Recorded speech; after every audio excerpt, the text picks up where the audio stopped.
Hello, Gates Jimmie Walker, born James Carter Walker Jr. in 1947 in the Bronx.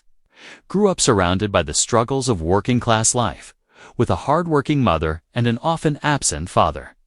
The difficulties of his childhood gave him resilience and an eye for humor that connected with ordinary people.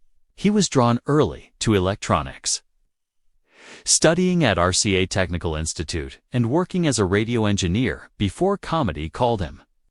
By the early 1970s, he was performing in New York clubs, known for his energy and quick wit.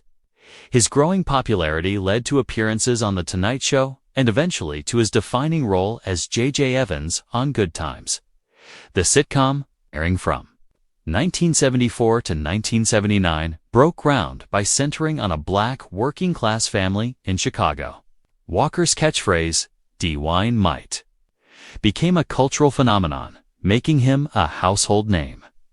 His broad humor and physical style won audiences, but it also sparked tension on set. Co-stars Esther Rolle and John Amos believed the show was straying from its intended serious portrayal of black family life and slipping into caricature. Largely due to the focus on J.J. Walker saw comedy as a way to reach people. But his colleagues felt the balance was being lost. After Good Times, Walker struggled with typecasting but stayed busy in stand-up, touring across the country and appearing on television shows like The Love Boat and Everybody Hates Chris. He even ventured into unusual projects such as Big Money Ruslas and Super Shark, showing he was willing to poke fun at himself and embrace eccentric roles. In 2012, he published his memoir, De Momite, Good Times, Bad Times, Our Times, where he reflected on his upbringing, fame, politics, and complicated experiences in Hollywood. He was frank about his strained relationship with Esther Rolle, his decision never to marry or have children, and his often controversial political opinions. He openly criticized affirmative action, revealed he had not supported Barack Obama, and described himself as an independent thinker rather than aligned with any party. He even admitted to personal opposition to same-sex marriage, but said he accepted its inevitability in society. Showing a willingness to separate his beliefs from broader cultural change as the years passed.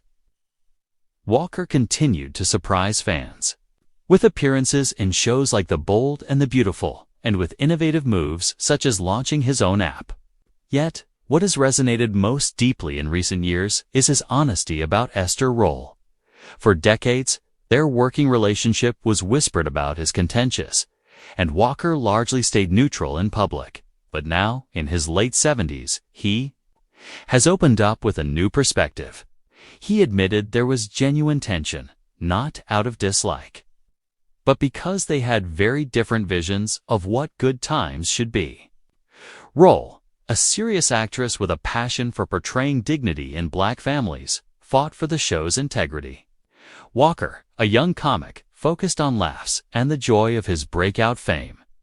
Looking back, he recognizes that she was fighting for something bigger than he realized at the time.